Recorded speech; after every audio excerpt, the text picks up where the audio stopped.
Okay, and we're live. In 2014, my last newspaper space, if you like, I was writing a column for The Guardian, one a fortnight, they were half-page. I was sacked. I was called and told that was it. Interestingly, I'd just been writing then about Russia, and it was the time of the events in Ukraine, and I was suggesting that this was not as they appeared, that it was a coup.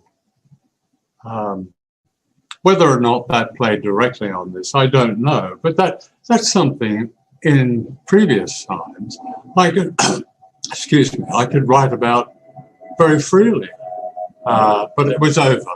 And since then, since 2014, so we're looking at 6-8 years, all my journalism has been either in television, certainly. I've made a number of documentaries, but as far as my written journalism is concerned, it's all been on the net.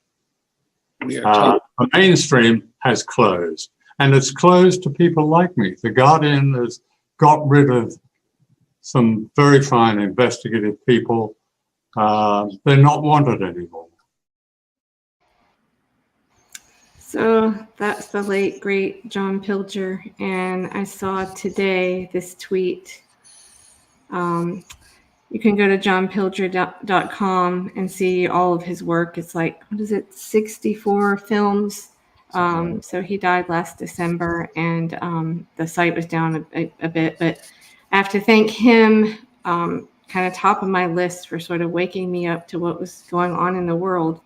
So anyway, that's a lot about what we talk about here is journalism, and it sure seems like ever since Assange was freed, it's like open season on the rest of journalism and free speech, and it's just stories everywhere. Right. And I apologize. We streamed to Rumble last week, and it was fine. And now I'm looking at this, and it apparently, for some reason, the connection, isn't working. So I'll have to upload it later. But we'll continue. We've shifted gears into using Rumble because of all the censorship on so many platforms. So we're trying to put things out everywhere. But so I'll hand it back to you, Matt, and you can. Yeah, I mean, it's hard enough to get your message out, right, guys? It's hard enough to speak a counter narrative or be an outsider. And technology, of course, is difficult enough without censorship, right? So we have enough of a hard time ourselves just getting our word out without being censored. So, but anyway, hey, thanks everyone for joining. Just want to go around, have you all introduce yourselves. Just let us know who you are, where you're running, and why you're on this program, called Candidates for Assange. Why is the First and Fourth Amendment and journalism and those kinds of things important to you? So, Justin, if you could go first, please. Yeah, sure. I'm Justin Phillip. I'm a longtime Green organizer out here in Oregon, and this year I'm running for Congress in the 4th District over here in Oregon. One of the main reasons that I'm running was my involvement with the student encampment at the University of Oregon.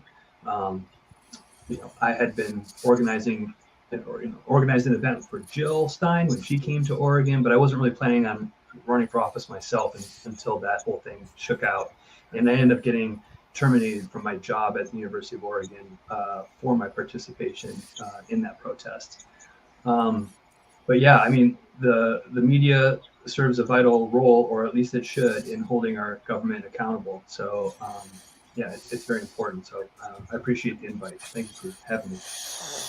Well, thank you, of course, for joining us and for being part of this. And what was your job at University of Oregon?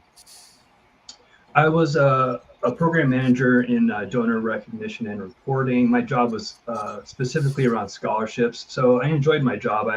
In some small way, I helped make higher education more affordable for more students, and so that part of it I enjoyed. But But yeah, the administration was basically, when the students asked them to divest, they basically said they weren't going to consider that. And then because they said their investments were basically more important to them than doing the right thing. So so then I made a call for donors to withhold donations until they divested, since money seemed to be the most important and only consideration of the administration. So that's where I got myself in trouble. Right. And that is, Justin, man, bravo. That's absolutely fantastic. I'm sorry you lost your job, of course. I hope the hardship is not onerous, but God bless you, man. God bless you for doing that. You did exactly, hit him right where it's hurts. And of course, that's the way they reacted, right? And I'm sure we'll talk more about this as we go on. But Stephen, can you let us know who you are, what you're doing, why you're here?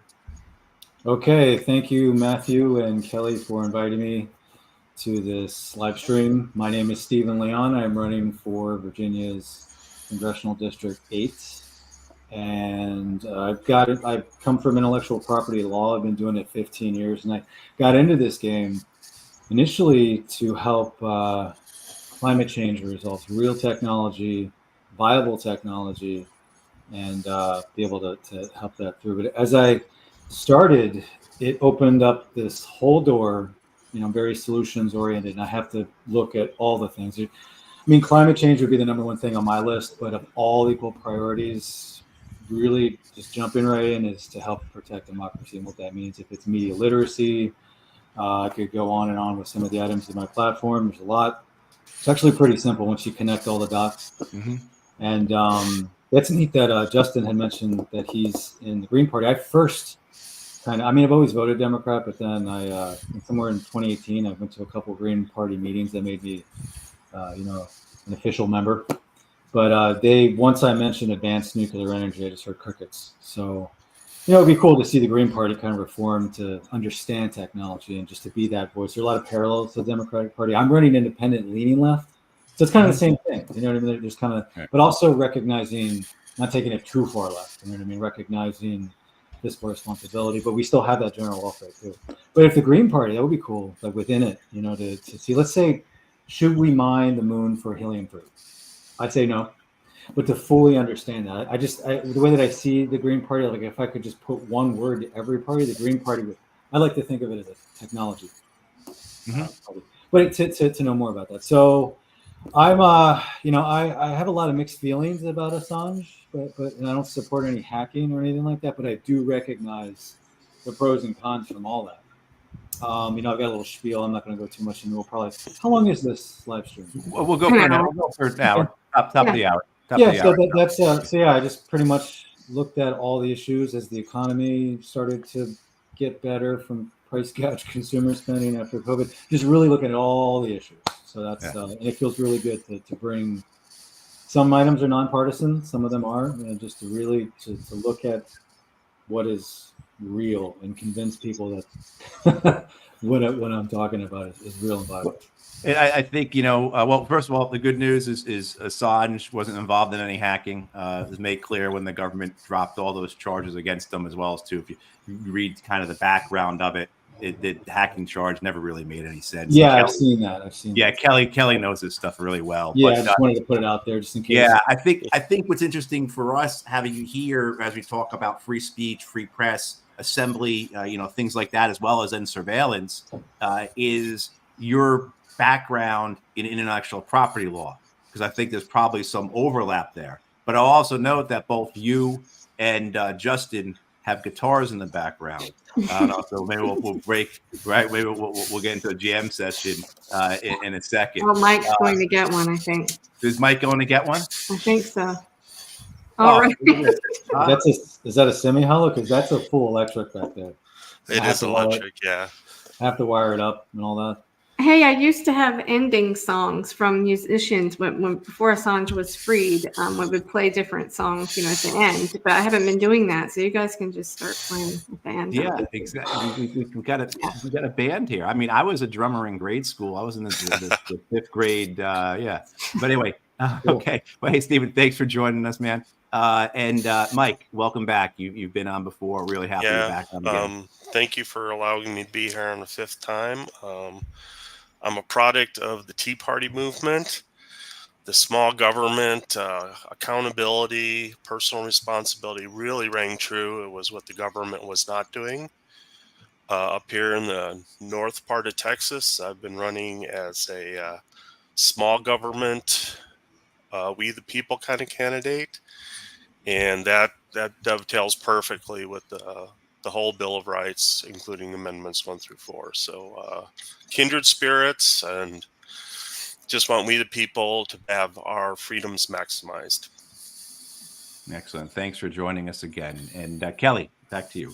Yeah, I mean, that's kind of what we do here. I think some people think it's a crazy idea to have, a former Democrat independent and a Green and a Libertarian all talking together. But we start to realize that on some of these issues, we really are on the same page. And so I've got another clip. There's a story. Okay, we all know about the Twitter files case, right? And basically the government contacting the social media companies to encourage censorship. Well, there is a news organization, Consortium News, and I think they have some bigger news about the case coming out tomorrow. But I wanted to play a clip about it because they are suing the government and the U.S. government and NewsGuard for censorship, because NewsGuard basically came out and was censoring mainly right-leaning media, independent media. But Consortium News kind of got lumped in with that. And I think it sort of lines up with what Pilger was saying at the top, the clip I played, when he started saying things that weren't lining up with the sort of the government and mainstream narrative. That's when the crackdown happened.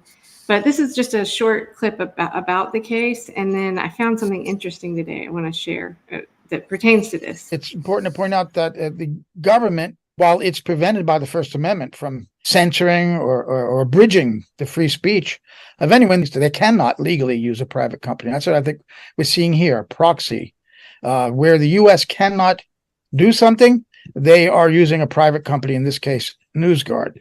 Is that right, Bruce? Yeah, I would point out that the law says very clearly that just because the government does this to a private entity doesn't mean it is not a violation of the Constitution. Where the government facilitates or works closely with the private entity or pays for it, that private entity's actions are considered governmental action. And so we've alleged here that NewsGuard is violating the First Amendment rights of Consortium News and others, and is working in concert with the government jointly to do so. And this violates the First Amendment. And obviously, this is somewhat of a new question. There's very little case law in the area of the government using private entities to stigmatize news organizations. And we'll see where this goes, but we think it very clearly violates the U.S. Constitution.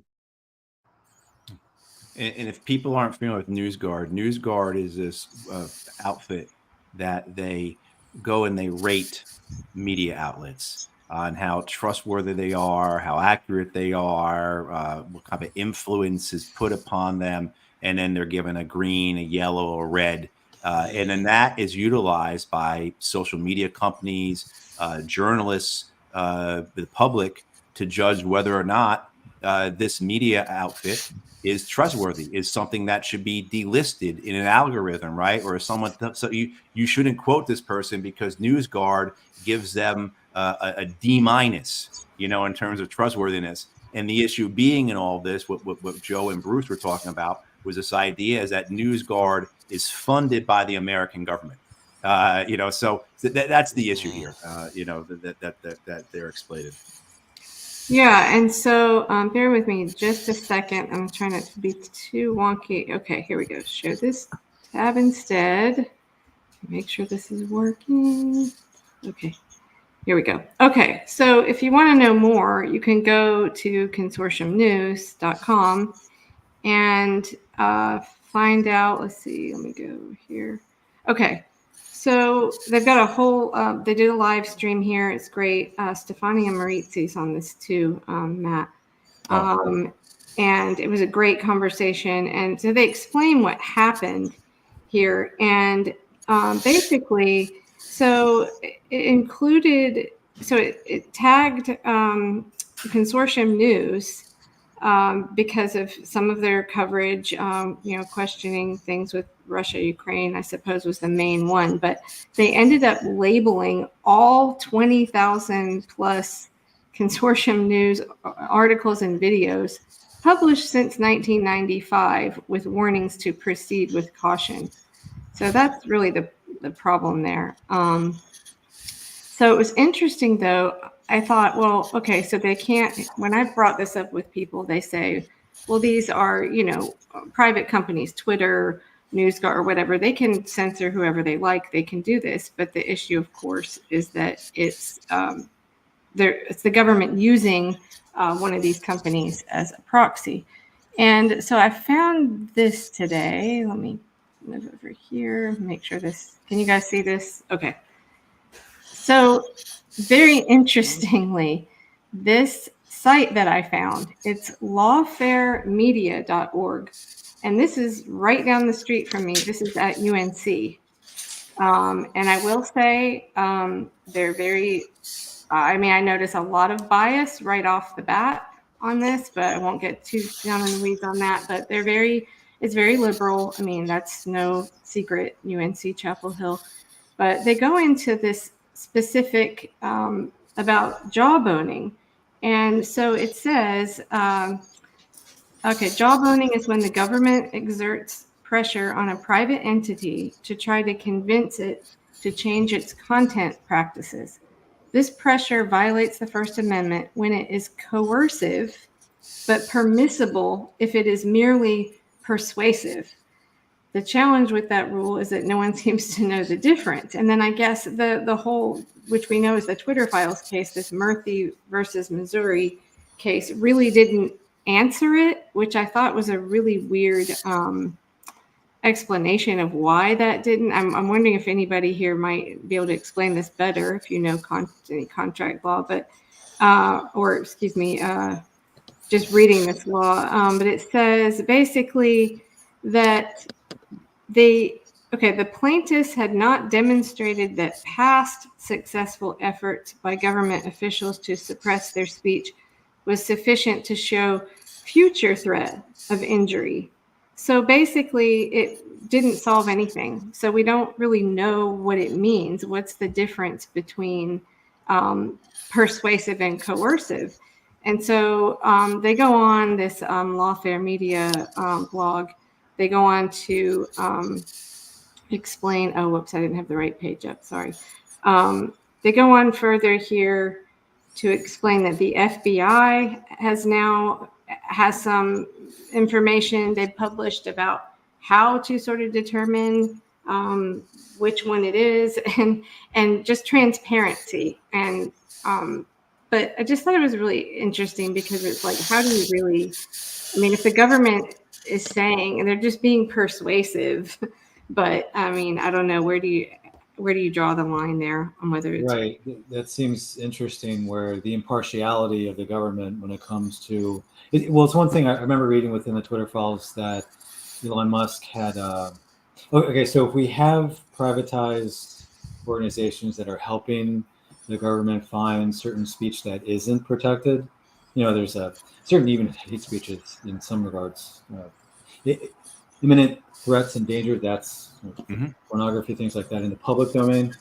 Those things are illegal. So, but when they're rating the news, that's something which is no surprise that any whoever's in power, whatever party happens to be in power. I remember reading Kennedy had done some things for the FBI, with the FBI, to help his campaign, stuff like that. But that reminds me of that I mentioned when I first opened up the media bias chart. And this is completely, it's a B Corp. It's not government funded. Yeah. They rate the news. I don't know if you all are familiar with that. I freely promote it on my platform. Wait, which one is this? It's adfontismedia.com. Okay. It's a bias chart. And she, Vanessa Otero, happens to be an intellectual property attorney. I don't know her. I follow her on LinkedIn. I say a lot of positive things to her, and she might say thanks or whatever, emoji. So that's really cool. So the impartiality is there, where you should check it out and look at the methodology on how they rate the news. And you can see my favorite three are from left to right: Washington Post, The Hill, Wall Street Journal. But I don't only go to those three. AP's right at the top, and it's not just red, yellow, or green. It's not just fake or not fake, or black and white. There's all the different podcasts that are out there. They rate them, and then she uses Visual Studio with her staff that go through their process, and then so it's been a really good thing. If I want to be objective to something on the left, I'll use Wall Street Journal. But even then, you have to watch out for opinions, and it's rated that way. I don't have the chart in front of me, but you'll see how original fact reporting, all the way down to problematic, things like that. So as far as I know, I don't think they're government funded. I've been following Vanessa Otero for a while, and so it's not, they're not being persuasive. It's the idea is to have a cognitive framework when you're looking at anything in the media, because I'm sure with the Inflation Reduction Act, didn't have any direct impacts on inflation itself, and even Biden had said that he wished it was named something different because it had more to do with other things. Quote, right? So to check that stuff and what is it, and so you'll hear a lot of coming out of COVID from the price gouge consumer spending. That's what drove the economy better. There's also some factors with immigration, even illegal immigration, and so forth. So the media chart's really cool to help you with any misinformation, and the government's it's not involved. You know what I mean? It's Can you tell me the name of that one more time? I'm going to pull it up right here while we're talking. Media bias chart. The link is Ad Fontes Media. It's ADFONTES.com. I see it. Ad Fontes Media.com.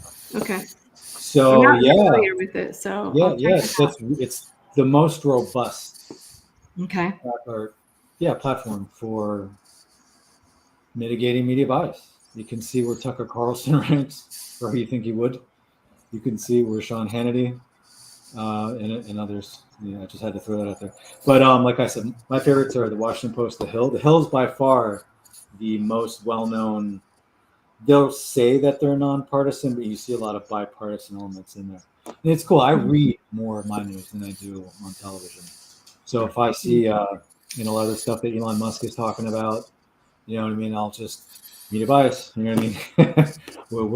So it's just, I take that upon myself to mitigate. I don't know if there would be a budget or something, anything like that, to even throw that into the Department of Education for public education. I don't know, or even if it's, you know what I mean? Like I hear the arguments from the right. Why?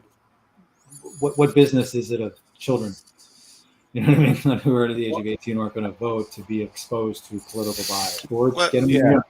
I think one of the things that the point get at is that you could then, there's not only one single authoritative source for that type of information you're talking about, right? So you can go to this website and there's others that you can go to as well, and then you can compare and Venn diagram, and I want to go to Justin because I saw that he unmuted. Yeah. Just speaking to this whole point of media literacy. Before I was at the university, I did a little teaching. I was a social studies teacher, and in this information age where we're inundated with things, I think media literacy is it's crucial. It's something that we really need to impart on our students and on our young people. I don't know if anyone's ever heard of the CRAP test, but it's an acronym. And it's 5 different ways of analyzing any particular piece of media. So you want to look at like how current it is. You want to look at how relevant it is. What's the authority? Like what's the source of the info? How accurate is it? How reliable and correct is the information? And then what's the purpose? Like what's the reason that this information exists? As much as like these charts are good or maybe somewhat useful for trying to find media sources that you can trust, I think there's some nuance in there though. Like I'm not going to trust the Washington Post on everything. You'd have to run it through the CRAP test. Because not every writer that they publish is the same or has the same agenda. And they could be buying the media also. Yeah, and what they choose to cover and not cover is another piece too. Not just like what what we're looking at, but like, you know, a lot of times there's maybe an underlying agenda there. So I think we really need to impart on our young folks how to digest and consume, be critical consumers of media. Yeah, it reminds me, my cousin, he would have his students watch the State of the Union, and then he'd have them watch an hour of MSNBC and an hour of Fox. And these kids would come back in the next day and it'd just be like, I don't even know what was happening. You know, like these people watch two totally different things. None of it lines up, you know. I mean, but they're trying to build exactly what you're talking about. That Justin, this type. Is this in school?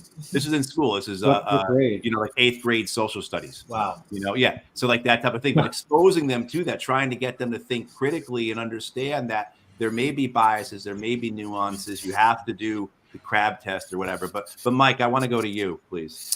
Yeah, I'm thinking it gets to be even easier. Free speech, unrestricted. Nobody gets to make the rules. Everybody gets to say what's on their mind. If it's hate speech, man, you get socially isolated really quick. Your voice is not worth hearing, and people will figure that out very quickly. I don't want anybody to monitor. I don't want anybody to rate me. I just want somebody to give me a chance to talk. So free speech, nobody gets to make the rules. That's where we need to focus on. Hey, Mike, man, I give you a gold star, A+. You know, that's my rating. So and everybody here uses the brain. The rest of the people in this country need to use their brain. I mean, you can't be coerced or pushed one way just because somebody on a trusted source says something. If it makes sense, adopt it. If it doesn't make sense, research it, make sure that it's true, that it's right, that it fits what you believe, and use your own brain. We lack that. I mean, my decade pursuit of office, I found out there are so many people that just want to follow, so many people that want to be on the winning team, so many people that are afraid to put their ideas out there. They're afraid to lead. And we need to change that. We need everybody to speak their mind, and we need them to use their brain. Some of the best solutions for things that are wrong are going to come from the people that have been silenced. So somehow we have to pull that out of them and get those ideas instead of the stale ideas that keep going back and forth. You know, our comprehensive plan is good. They lose power. The other comprehensive plan takes, and we refight these political battles over decades. Past 50 years. Just get the best ideas and do what makes sense.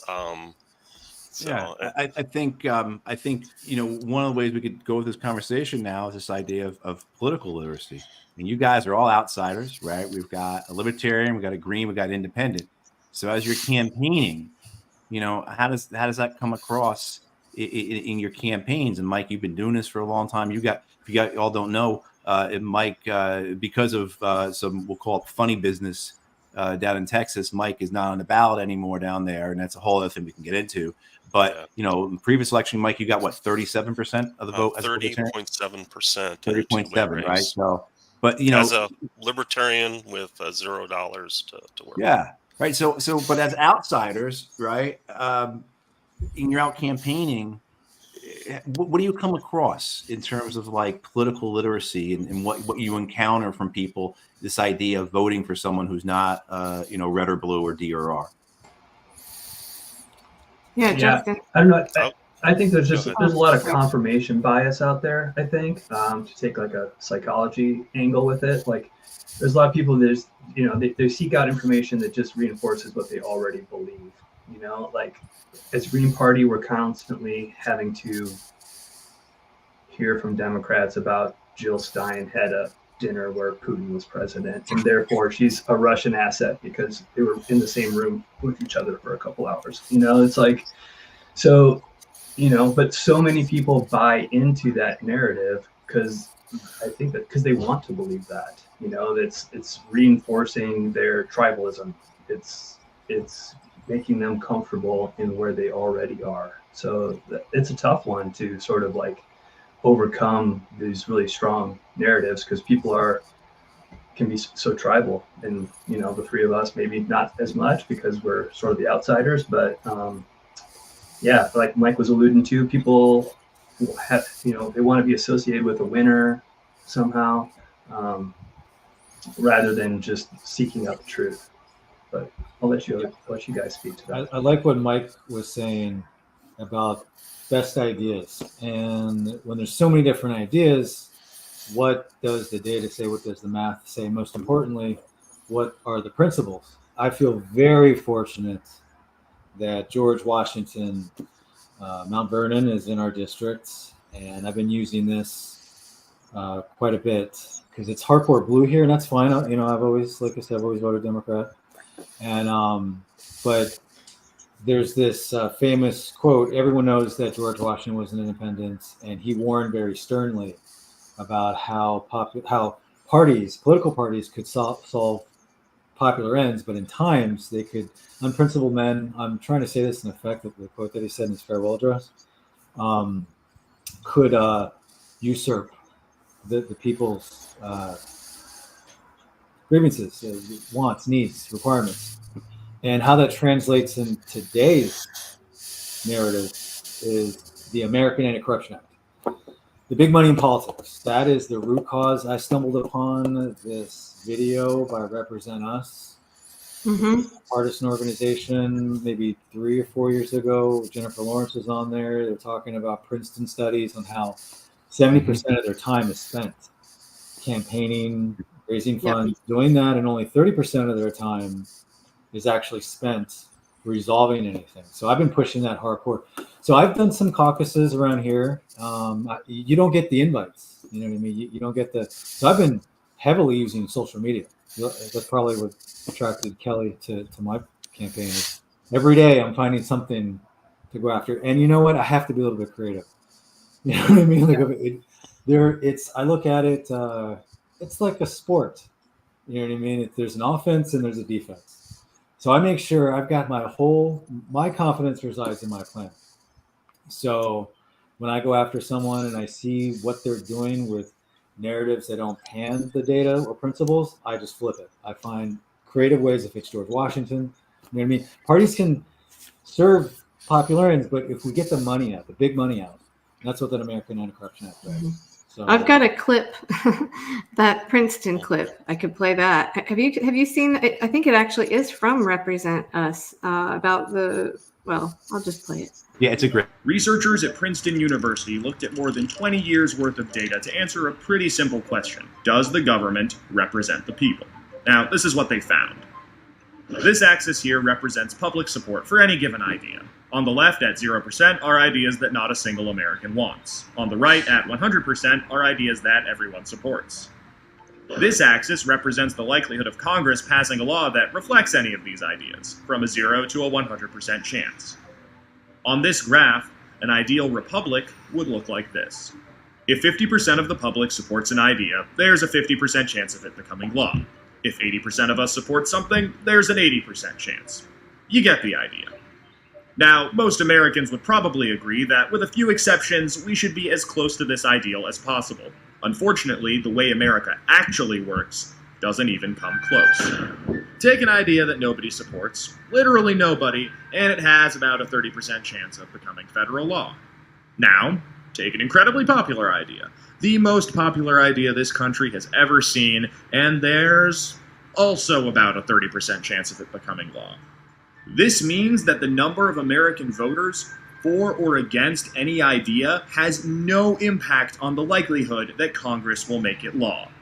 Put another way, and I'm just going to quote the Princeton study directly here, the preferences of the average American appear to have only a minuscule, near zero, statistically non-significant impact upon public policy.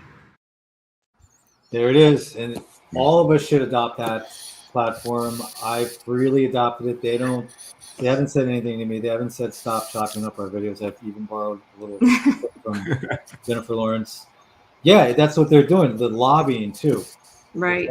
They're spending. Yeah. So no matter what matters, if it's climate change, fiscal responsibility, women's rights, anything, the price controls that we're talking about, anything. If you just look at anything that they've done in the 118th Congress, it's the worst that it's ever been. The incumbent here is Mr. Big Money, and that's how they every day. There's a go ahead, Justin. Oh, I actually cited that Martin and Gillen study in my voters pamphlet statement. So it's part of my voters pamphlet statement. But yeah, I have conversations with folks that I know are much more conservative on the spectrum than I am, but we all agree on this. Like, the money in politics is a huge problem. I'm on social media, everyone in the competition. I'm trying to work with the other two independents that made the ballot. I'll talk about that later. I'm trying to appeal the ballot. But anyway, so that's all resources I have. I'm not taking any PAC money. I'm not taking any lobbyist money. I've been campaigning against big money. So that's a good thing about social media is a lot of time people don't get it. They think I'm from the far extreme opposite of party or. Well, you're in the very blue area, you said, which is where I am. They could be from anywhere telling me that. You know what I mean? Like, they just don't get it. I used to live up there. It's like D+30. That's how blue it is. Yeah. I think Orange County, where I am, is as well. I mean, it's like 7. I think because this is you're Arlington, Alexandria, parts of Fairfax. It's like, yeah. To put it simply, what we have is an aristocracy. Yeah. That's what we have. I wanted to say something about what you said, Matt, about the, the watch Fox News and was it MSNBC? Yeah. That weren't those the good old days when that was left and right? Because I don't feel that anymore. And I bet Justin probably knows like he was saying about the smears on Jill Stein. I mean, I just don't even feel like that media represents the left at all, but that's another story. I say don't be above to just flip that narrative and go right after them or something, depending on what it is. Again, you got to make sure that your data and principles are set. Otherwise, it comes back to you. Then it's no different than a sport. It's like trying to free throw blind or something. Well, I want to show something real quick, just about like analyzing a source, right? So, I mean, I do have a communications degree. I took a lot of journalism classes, but. And I learned all about media ownership and control and all that. But so like I said, this site, and this is at UNC, this lawfaremedia.org, is very biased to Democrat side, I guess you'd say, liberal. But I noticed that all throughout their articles, their sources, they're linking, they just link to the New York Times. And, my feeling as Justin said, is that, I'm not always going to trust those sources. I want to see who it is, who wrote it, So I found that a little bit strange that they just did that. But yeah, check that media bias chart. There's not just, if you're looking at financial stuff, it's not just New York Times or Wall Street Journal. There's many different, just to see at least, you don't want to look at things too generally, but that's the idea, is to kind of, it's a compass. That's what it is. The media bias charts very much. But what do you think about, just currently we have, I'm really sorry that happened to you, Justin. I didn't know that about you being fired from the university. There was a case today I saw on Democracy Now! And I can't remember the name of the guy's name now. Do you, Matt? Do you remember? Oh, Stephen Thrasher. Yes. Okay. Yeah. So another professor, right? Yeah, he's a journalism professor, and I'm blanking on which university. Is it Northwestern? Northwestern, yeah. So, and if you know journalism, right? Northwestern journalism is like, that's one of the top, right? One of the top 3 or 4 in the country. And one of the things, he spoke really quite eloquently this morning about the position he's in. But the pressure, and as Stephen said, it's the money. I would say, I'll take a look at the chart you were saying, Stephen, but I would say will be important on there too is ownership. Who's the owner of these things, right? I mean, who owns? Because right. If you think that the editorial board does not have that pressure of who's the ultimate boss, right? I mean, then you're kidding yourself. The corporations are buying out the elected government, the media pushing our laws through, and at the end of the day, we're the ones. It always comes back to that George Carlin quote, right? It's one big club, and you ain't in it. Right. Well, hopefully, in that Princeton study, they were talking about how with grassroots movements, there's a certain point where there's a surge of things. I don't know if it's in that particular Princeton that you just showed, but it's definitely on the one with Jennifer Lawrence. And the one with Michael Douglas, also with representatives, is pretty cool to see how we used to have a lot of bipartisan things passed, but over time, slowly, we kept drifting apart. And then you hear these extreme sides a lot of the times, and it's all about mitigating the corporate influence. It's really, they've gone unregulated for too long. Everything has a system. Everything, our own bodies, the universe, the things we make, they all have certain regulatory parameters. But, and I'm sure Mike would agree, we don't want to have too much regulation, because then if you push it too far, then you're hindering progress. You're it's just not free. But there I is. mean, we are so far away from the Constitution, which is supposed to be our bedrock document, that something else is going on, because everybody's ignoring that. I mean, Get the big separation of money out, and things power, will change. anything like that. So we got I had to pull this up. push them And back to the Mike, Constitution. I think you've made this point before about regulations, right? In the sense that who's actually writing the regulations? The Congress is supposedly writing the regulations, but No. who's the one who, right? Go on, please. Yeah, they go to the industries that are going to be regulated to get ideas and background, and the regulations are, in the end, written for the industries that need to be controlled. So it doesn't work. Right. It's And then the that's where chicken, the revolving door fox is. guarding the chicken coop. It's giving away the store, and all of that has to stop, because it's helping the people that are seen as a public threat. Yep. And that's Yeah. exactly what the revolving door is that these lobbyists will pay the staff to push these things through, because you can't give money directly to a candidate, but you can make bribing legal with that third party. If it's a super PAC or if it's lobbying, and then lobbyists know that in exchange, 50% of elected officials out of office are going to go and become a lobbyist. Right.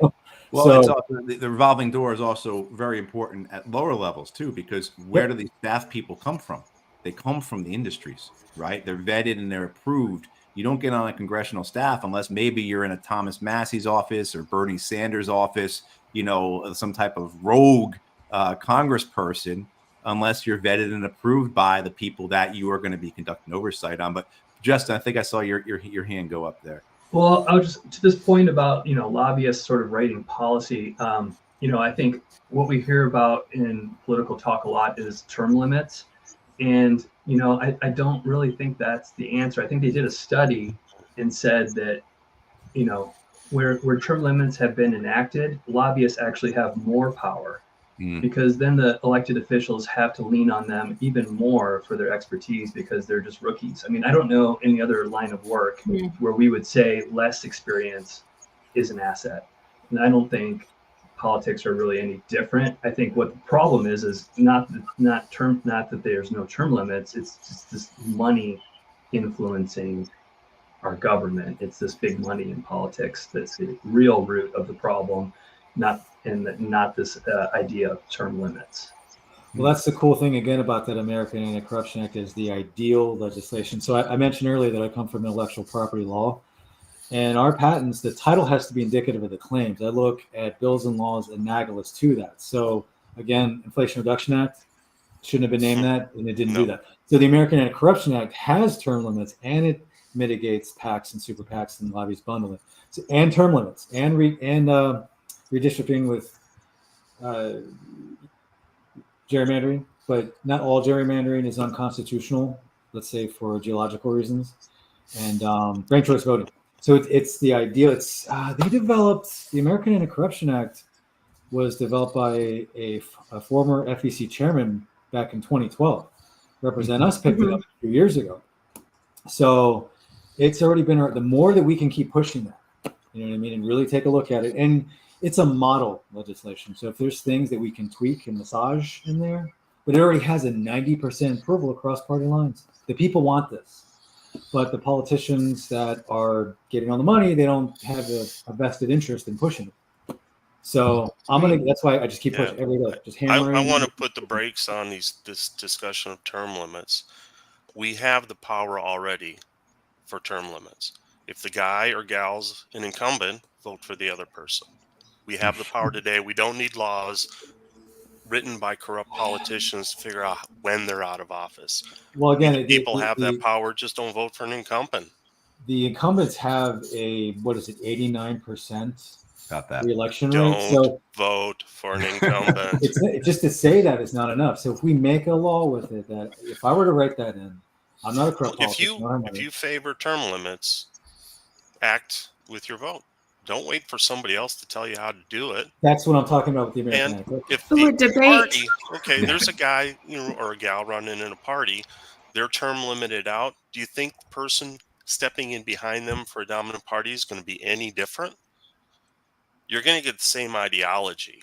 So term limits, because the party is going to put up another stooge, is going to give you the same result without or with those term limit laws. Well, that's the thing, that the big money, again, is fueling those stalemates when it comes to ideology. There's all kinds of polls. There are Republicans that support abortion rights, mostly in the West and North. But if you're a good Republican, use for example, you're working your way up the party, the guy ahead of you retires, you're of the same ilk. You're talking to the same people, you're making the same deals, you're in the same conversations. You're going to look just like the guy that retired.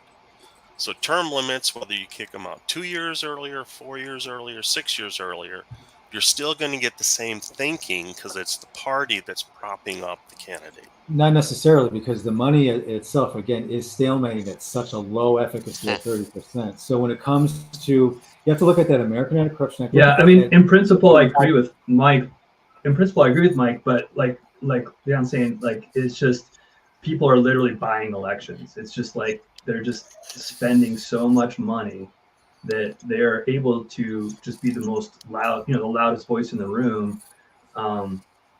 Again, so it goes back to it's the money, quite frankly. Well, look at it in so how do you guys so as guys without money, I mean, unless you guys have really doing something remarkable from an independent third party perspective in terms of having equivalent amounts of money, and one of the things I was reminded of, if people haven't seen it, a few years ago HBO had a film out called The Swamp. Yes. And they followed Matt Gaetz and Tom Massey around. Excellent film. And it's really excellent film. And regardless of what you think of them, it's an excellent film. But Matt, a great scene with Tom Massey where he's got to walk across the street to basically Republican headquarters there. And he's got to get his list of who he has to call, right? Has to call. That's the rules, right? You got to call all these people and ask for money. And it's like a phone book. He's got to call. I mean, it is a remarkable scene. But anyway, the idea being, if that's the reality of this, right?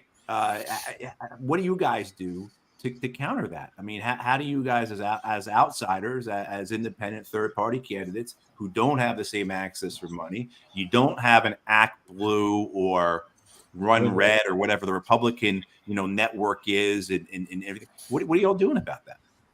I'm going to say the same thing. If you want to get rid of K Streets and influence, that American Anti-Corruption Act is a solution. Okay. I mean, it's easier. You just, if you're getting gas, hand out your campaign card at the gas station. If you're going out to dinner, make sure the server gets your business card. If you're going to Home Depot and you strike up a conversation with somebody in the aisle at Home Depot, give them your card. Find public events, hand out your card. Go to parking lots, put your card in windshields. You just got to get out there. You have to get noticed. And if you can have a conversation with people, all the better, because at least they have a name, a face, and that memory of having that time together. So all these fancy laws that all the people in power don't want are not going to get passed. It's going to be us standing in there, poking our nose in, and just saying, hello, I've got a different idea. I'd love to talk to you about it. Justin. Yeah. I mean, yeah, he's right. I mean, the powers that be aren't going to give up their power easily. I mean, I would love to see us have publicly, financed elections to level the playing field, but I don't think we're going to see that anytime soon. So, but yeah, I mean, Mike's got some good points, and he got 30.7% in that election. So, But yeah, we just got to get creative. I mean, but social media only gets us so far. There's a huge chunk of the electorate that just doesn't not even on there, especially older voters who tend to be the most engaged voters. You know, but my district's huge. I mean, my district's 17,000 square miles because Oregon is not very populous, and we have mountain areas within my district that aren't heavily inhabited. So it's hard for me to hit all the parking lots and you know, and give everybody my card. But we do whatever we can. You know, we had like a Pride event here. I tabled at that and met tons of people there.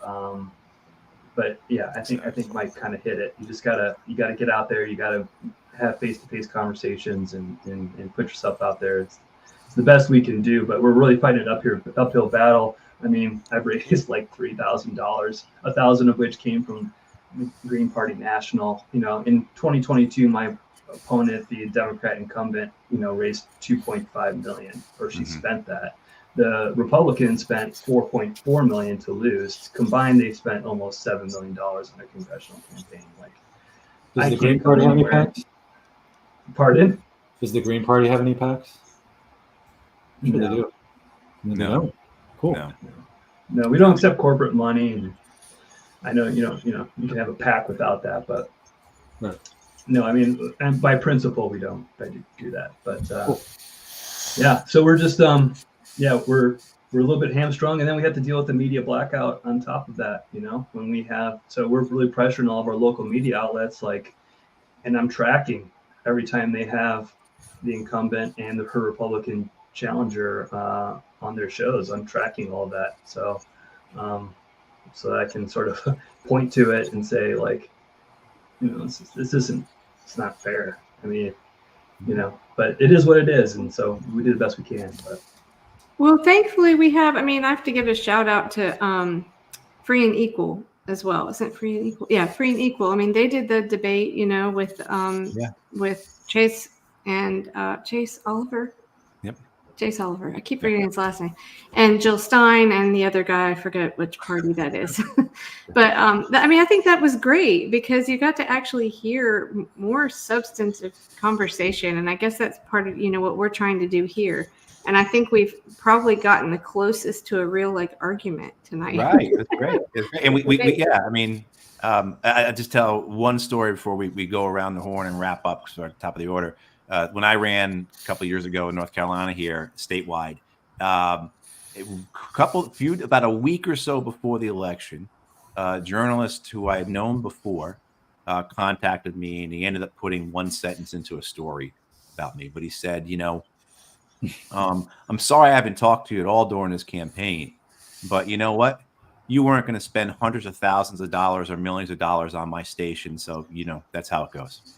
I mean, and that's the reality of what we're doing with you know, that type of confluence of money, media, and politics. And it's he was willing to be candid about it, and I appreciate that. You know, and he felt bad about it. He wasn't being a jerk about it. But anyway, so it's top of the hour. We've got to wrap up. I just want to say one thing before we do that. I mean, at some point, aren't the people just sick of that? And like that amount of money, I mean, I know a lot of older people are still watching the mainstream corporate news, but I know younger people are not.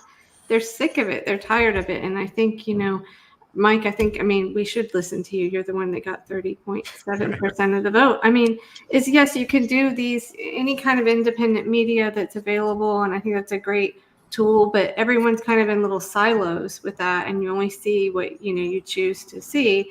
So that's a good way to get your word out in a certain network. But yeah, you just got to be out on the ground, I guess, doing stuff, right? I think the media has the advantage of telling the lie often enough that it is perceived to be true. So repetition is the something of mastery or something like that. You've heard that phrase.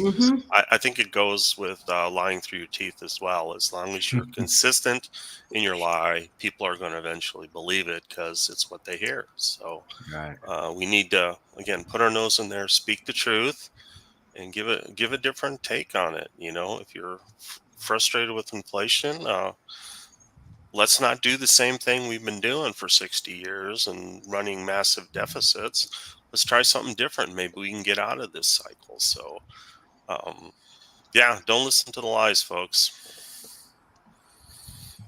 Thank you, Mike. Do you want to say anything about, are you going to run again next time, do you think, or?